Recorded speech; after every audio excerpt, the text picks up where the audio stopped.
The human eye is a marvel of engineering. Able to detect light down to a single photon, it is a powerful tool that makes possible so many other wonders of human technology and art. Whether or not the eyes are the windows of the soul, as the ancients believed, they are certainly our windows to the world.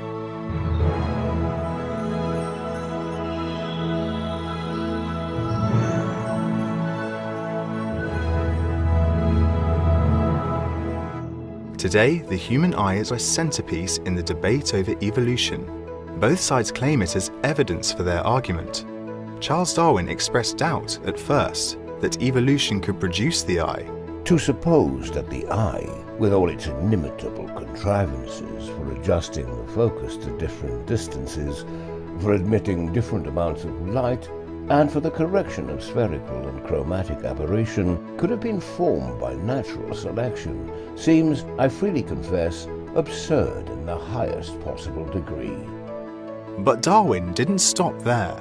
While it seems impossible for natural selection to have produced the eye, Darwin thought he had found a way around the problem.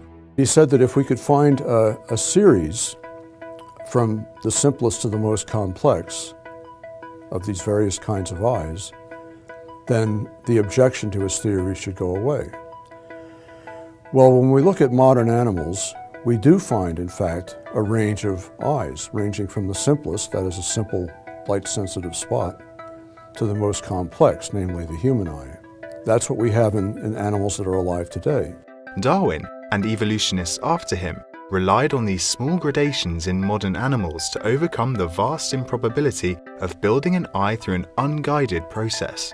Prominent atheist Richard Dawkins said that natural selection designed complex features by breaking the improbability up into small manageable parts, smearing out the luck needed, going round the back of Mount Improbable and crawling up the gentle slopes. For Dawkins, the gentle slopes take the form of different types of eyes in nature, all displaying various amounts of complexity. However, there are countless missing stages in the evolutionary story of the vertebrate eye.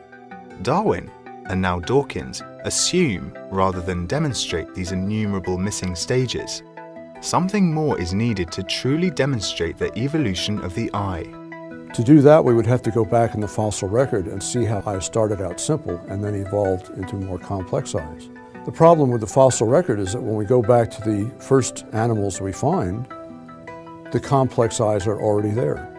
Trilobites, which appeared in the Cambrian explosion when all the major groups of animals first appeared, trilobites have very complicated eyes, very much like the eyes of modern insects.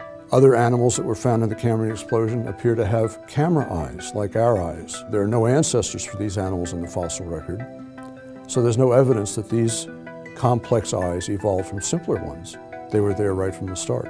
Evolutionists continue to argue that because so many different kinds of eyes exist, they must evolve easily.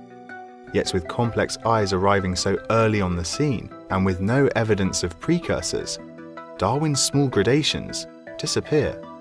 There may be different kinds of eyes in nature, but they are chronologically out of order from a Darwinian perspective, and there is no apparent evolutionary history leading up to them. But there is a second way that evolutionists use the eye as an icon of evolution. They claim that, despite its appearance of perfect design and its usefulness to us, the eye is, in fact, badly designed. The human eye has become an icon of evolution in two senses, two rather different senses. In one sense, the eye is thought to have evolved very easily. That has been argued by evolutionary biologists. But at the same time, the human eye, as they put it, is wired backwards. And evolutionary biologists claim that this is a flaw because evolution was unguided. It had to work with what it had at the time, and this, they say, is evidence for evolution. Camera eyes are found in humans and also in cephalopods, that is, squids and octopuses. Camera eye has a lens, and it focuses the light on the back of the eye to make a nice, crisp, clear image. In cephalopods, the light-sensitive cells that detect the light face forward toward the lens. In a human eye, actually in all vertebrate eyes, the light-sensing cells face backwards away from the light.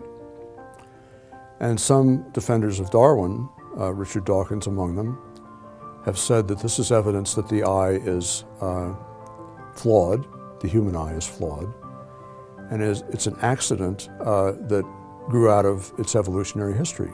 It should never have been this way. But actually, when people study the eye, and they have in great detail, it turns out that the orientation of the light-sensing cells is just about optimal in the human eye. This is a human retina. Here you can see that the layer of cells at the back of the eye-sensing rods and cones that detect light, are pointed backwards, toward the back of the eye. And behind them are several layers. One is a layer of blood cells, another is a layer of epithelial cells between the blood cells and the light-sensing cells. And the blood cells and the epithelial cells nourish the light-sensing cells, which have a very high metabolic requirement, among the highest in the human body. If the eye were designed the way Darwinian evolutionists say it should be, and we turn these light-sensing cells around to face the lens, these blood vessels and the cells that help them transmit things to the light-sensing cells would have to be in front of the light-sensing cells and would block the light. We would be almost blind. So that's why our light-sensing cells face the rear, because they're being nourished by this blood supply that, if it were in the front, would block the light. Despite the continued research into the design of the eye and the ongoing revelation that it is an exceptionally sensitive instrument, defenders of Darwinian evolution continue to use it as an example of the trial and error outcomes of natural selection. Arguments for the optimal design of the eye are not coming from intelligent design proponents. They're coming from mainstream scientists who study the function of the eye. It's based on the evidence. So the defenders of evolution who continue to insist that the eye is flawed are doing so in the face of the evidence. In the last few years, scientists have discovered that a particular kind of cell in the eye, called the Mueller cell, acts like a waveguide. It actually comes all the way through the retina and brings light coming in through the lens all the way to the back of the retina and makes the images much clearer. It's actually an engineering marvel. When Kenneth Miller, who is the author of a textbook widely used in high school biology classes, was confronted with this evidence recently, his reaction was, well, that just shows that evolution then corrected the flaw that it put there. So evolution produced a flawed eye and then corrected it by adding these other cells that improve things. The problem with that is we have no evidence that the human eye was first flawed and then these cells appeared.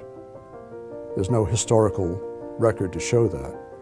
And second of all, why does it make any sense to say that now the human eye is very good, but only because evolution corrected its own flaw? I mean, to me, it's just it's a desperate attempt to hang on to the materialistic story in spite of the evidence. It's zombie science.